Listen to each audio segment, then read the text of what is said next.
ہری پور نام کے ایک جنگل میں مونو چڑیا اپنے بچوں کے ساتھ رہا کرتی تھی۔ مونو چڑیا کے پاس والے گھر میں لکی کبوتر رہا کرتا تھا اور لکی کبوتر کے پاس والے گھر میں برجو طوطا رہا کرتا تھا۔ اور ایک دفعہ جب مونو چڑیا نے اپنا دانہ لینے کے لیے جنگل میں جانا تھا تو اس کے بچے اس سے کہتے ہیں، ماں آپ جلدی تو واپس آ جائیں گی نا، ہمیں گھر میں اکیلے بہت زیادہ ڈر لگتا ہے، ہم بہت زیادہ پریشان ہوتے ہیں، جب آپ کہیں دور چلے جاتے ہو تو ہمارا یہاں پر تھوڑا سا بھی دھیان نہیں لگتا۔ ماں آپ جلدی سے گھر لوٹ آیا کریں، آپ کے بنا ہمارا جی بالکل بھی نہیں لگتا ہے، اور اوپر سے ہمیں بہت زیادہ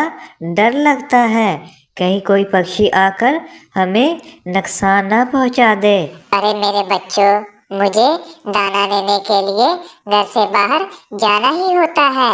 اگر میں گھر سے باہر دانہ لینے کے لیے نہ جاؤں تو پھر تم لوگوں کو میں کیا کھلاؤں گی؟ اسی لیے میرے بچوں تم ڈرنا چھوڑ دو، کیونکہ میں ہمیشہ سے ہی تمہارے آس پاس ہی رہوں گی۔ اور دوسری طرف برجو طوطا اپنے بچوں سے کہتا ہے، ارے میرے بچوں تم بالکل بھی دروازہ مت کھولنا جب تک میں نہ آ جاؤں، کیونکہ اس جنگل میں کچھ ظالم چیل اور چور پکشی بھی گھوم رہے ہیں، میں تمہارے لیے اناج لینے کے لیے جا رہا ہوں، جب تک میں واپس نہ آ جاؤں تم لوگوں کو اپنا دھیان آپ ہی رکھنا ہوگا۔ ہاں لیکن پاپا آپ جلدی ہی واپس آ جائیں، ہمیں تو آپ کے بنا رہنے کی بالکل بھی عادت نہیں ہے، اور اوپر سے ہم لوگ گھر میں بالکل اکیلے ہی ہوں گے۔ اور تیسری طرف کبوتر، جس کے گھر میں ایک بیمار ماں ہوتی ہے، اور وہ اپنی ماں سے کہتا ہے، ارے ماں ابھی تو میں اناج لینے کے لیے جا رہا ہوں، لیکن میں بہت جلد تمہارے علاج کے لیے پیسے اکٹھے کر لوں گا، لیکن آج میرا تو جنگل جانا بہت زیادہ ضروری ہے، کیونکہ ہمارے پاس تو کوئی اناج نہیں ہے۔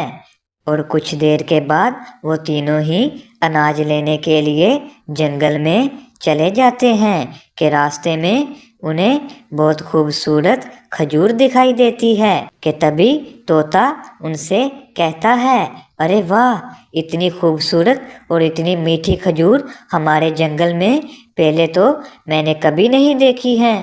یہ ضرور اوپر والے کا ہمارے لیے ایک بہترین تحفہ ہوگا، میرے خیال سے ہم لوگوں کو ان کھجوروں کو اٹھا کر اپنے پاس لے جانا چاہیے۔ اور کبوتر اسے کہتا ہے، ارے واہ بھائیو واہ، یہ تو اوپر والے کا ہمارے لیے بہت قیمتی تحفہ ہے، ہمیں انہیں نہیں چھوڑنا چاہیے، اور میں نے سنا ہے ان کھجوروں سے ہر قسم کی بیماری بھی دور ہو جاتی ہے۔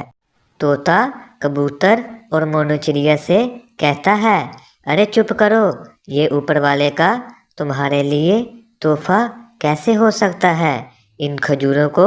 سب سے پہلے میں نے دیکھا ہے اور میری نظر ان پر پڑی ہے، اسی لیے ان کھجوروں پر میرا تم سب سے زیادہ حق ہے، اور میں ان کھجوروں کو اکیلا ہی اپنے پاس لے کر جاؤں گا۔ اور جب طوطا ان کھجوروں کو لینے کے لیے آگے بڑھتا ہے تو اس کی نیت بری ہوتی ہے، اسی لیے وہ ساری کی ساری کھجوریں جل کر راکھ ہو جاتی ہے، اور ان تینوں کے ہاتھ میں کچھ نہیں آتا، اور وہ تینوں اپنے کیے پر بہت زیادہ پچھتاتے ہیں کہ اپنی گندی نیت کی وجہ سے انہوں نے وہ کھجوروں کو کھو دیا ہوتا ہے۔ پیارے دوستو، ایسی اور ویڈیو دیکھنے کے لیے ہمارے اس چینل کو لائک اور سبسکرائب کیجیے تاکہ آپ کو ہر آنے والی نئی ویڈیو ملتی رہے۔